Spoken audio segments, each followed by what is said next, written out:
What's up everybody, DoolieRay here, and today we're going to be taking a look at Psylocke, who's going to be coming into the arenas this week, or possibly already has come into the arena, depending on how long it takes me to make this video, which is a mystery indeed. You know what's not a mystery though? Psylocke. At least for me, because I have been looking into her and trying to figure out her abilities. She kind of got lost, and she came out the same month as Iceman and Archangel, so she kind of got overshadowed by their awesomeness. She's not a bad champion though, so I'm gonna show you what she can do. I think that most champions in this game can be broken down into different categories of their use in the game. Some of them cross over into different areas, but in terms of Psylocke, she is a straight up power control champion. So if you want to join me in taking a look at her abilities here, we're going to skip her signature ability just for the moment and move on to this right here, which is really important, is she gains 25% less power when she's striking her opponent. So that's just something you got to keep in mind. You're going to be getting specials less than other champions in this game do. It's not a huge deal, but it is definitely noticeable and definitely something that you should keep in mind. Other than that, she also gets more critical damage the lower the opponent's power is, which is every critical hit you do, she just does extra damage. Okay, so what's really important about Psylocke here is her side charge abilities and the way that she uses those to control the opponent's power. You can keep the opponent at 0 power for as long as you want, as long as you can control it. So when you have the opponent at 0 power and you have at least one side charge, then you can keep the opponent just locked at that 0 power no matter how much you hit them. And then once you have them locked at 0 power, for every 5 hits that you do, you gain another side charge.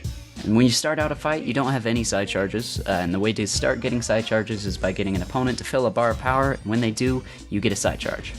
And you gotta watch out when you get hit and you have the opponent at that 0 power, because they'll start eating up your side charges, getting extra power for themselves, and they'll start gaining power again, and your work will go to waste and you'll have to start over. And then you have her heavy attacks, which can actually be pretty powerful depending on how many side charges you have. For each one that you do have, you deal a certain amount of energy damage. It consumes them all, so it can be pretty powerful. Next up you have her special one, which drains 25% of the opponent's power.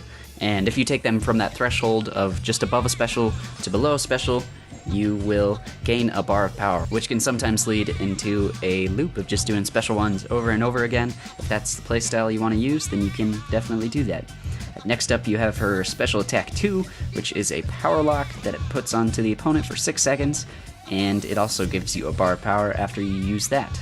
And when you use her special 3, it consumes all of the side charges that you have, it power locks the opponent for 10 seconds, and it burns 20% of your opponent's power for every side charge that you have. So if you have 5 side charges, then that should take the opponent down to 0. Not only that, if it takes your opponent down to 0 power, then it locks them in a stun for 5.5 seconds, which is actually a pretty long time. So her signature ability is when you have the opponent at 0 power, she takes down their defensive ability accuracy by a certain percent, and she also gets extra crit damage depending on the level of the opponent's power. The lower it is, the more damage it does, which just adds extra to the already passive ability that she has. So it's extra critical damage, which is great. Alright, so there's lots of different playstyles you can use Psylocke and different techniques you can use to try and control the opponent's power. What I prefer to do is take them above maybe a couple bars of power just to get some side charges on. If they have a baitable special, then you want to make sure you get them to that, and then you can bait them out like this. And just keep on going in. Now that I have a special one, I'll just bait out one more time. Come on, buddy. Come here. Come on. Thank you.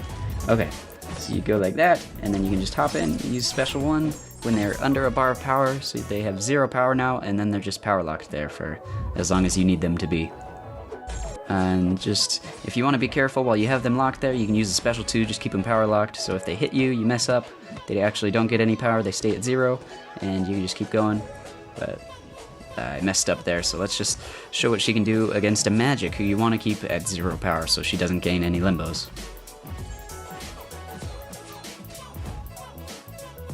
So hopping into this battle, I have to push her over a couple bars just to get the side charges I need, but once she uses the second special, I can just keep her at 0 power for as long as I want. Gotta watch the damage here, but I think I should be able to take her down. Come on. Hit me. I'll just keep this going. I think I'll take this to a special 2. Just lock her. I think I have this battle won by now, so I'm good. Special 2, let's go. She's locked, and we'll use a heavy attack, see if that finishes her. Yeah, look at the damage. There you go. That's Psylocke for you. She can do it. This is a 3-star. It would have been easier with a 4-star to take down that magic, but that's Psylocke for you.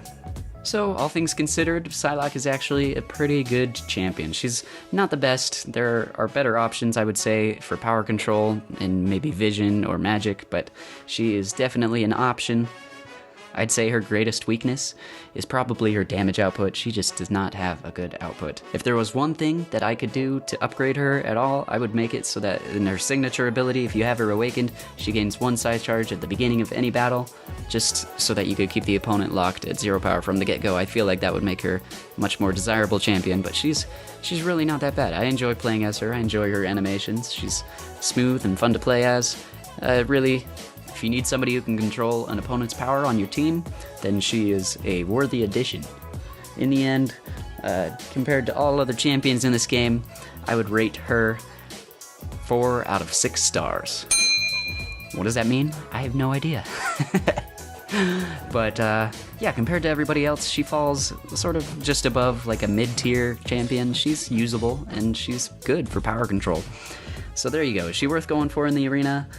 It depends on where you're at in the game. For me, yes, I will be picking her up. If you really need her on your team, then she's good, yeah. So that's all I have for you. If I missed anything, or you still have questions about her, you can let me know down in the comments. Tell me what you need, and I will try to help you out. Other than that, thank you so much for joining me. I hope you enjoyed this, and until I see you next, you hang in there, and I will see you later.